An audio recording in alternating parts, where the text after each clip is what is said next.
Social media platform TikTok అమెరికాలో పునరుద్ధరణ ప్రక్రియలో ఉందని తాజా సమాచారం వెల్లడి చేసింది.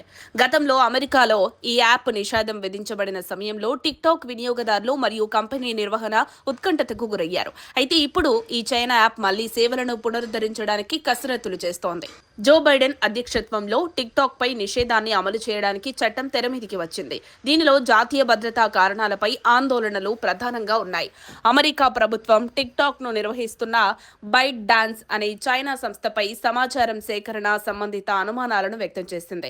దీంతో డిజిటల్ స్టోర్ల ద్వారా యాప్ ను డౌన్లోడ్ చేయడాన్ని నిలిపివేయాలని ఆదేశాలిచ్చారు. నిబంధనలు అతిక్రమిస్తే టెక్ కంపెనీలు భారీ జరిమానాలను ఎదుర్కొనే అవకాశం ఉందని స్పష్టం చేశారు. ఇక ఇప్పుడు జో బైడెన్ అధ్యక్ష బాధ్యతలను ప్రెసిడెంట్ ఎలెక్ట్ డొనాల్డ్ ట్రంప్ కు అప్పగించడం జరిగింది.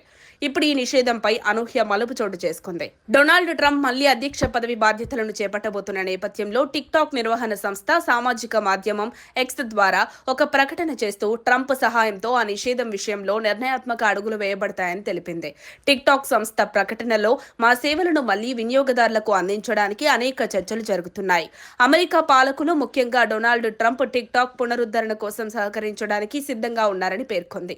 అయితే దీనిపై అధికారిక నిర్ధారణ ఇంకా వెలువడలేదు. అయితే దీని ప్రభావం సంచలనంగా మారుతుంది.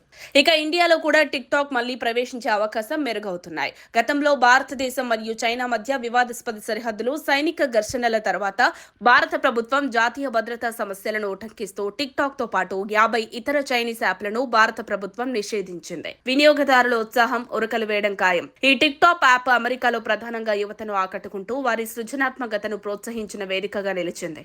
టిక్టాక్ సేవలను పునరుద్ధరిస్తే అమెరికా టెక్ దిగ్గజాలు ముఖ్యంగా గూగుల్ ప్లే స్టోర్ మరియు యాపిల్ స్టోర్ తక్షణమే దీనిని మళ్లీ అందుబాటులోకి తీసుకురావాల్సి ఉంటుంది. టిక్టాక్ సేవలను పునరుద్ధరించే ప్రక్రియ అమెరికాలో మరోసారి సంచలనం రేపుతుంది. మరిన్ని అప్డేట్స్ కోసం మా కాయ్ టీవీని సబ్స్క్రైబ్ చేసుకోండి. మా వీడియో కనుక మీకు నచ్చినట్లయితే లైక్ చేయండి, షేర్ చేయండి. మీ విలువైన అభిప్రాయాలను కామెంట్ బాక్స్లో తెలియజేయండి.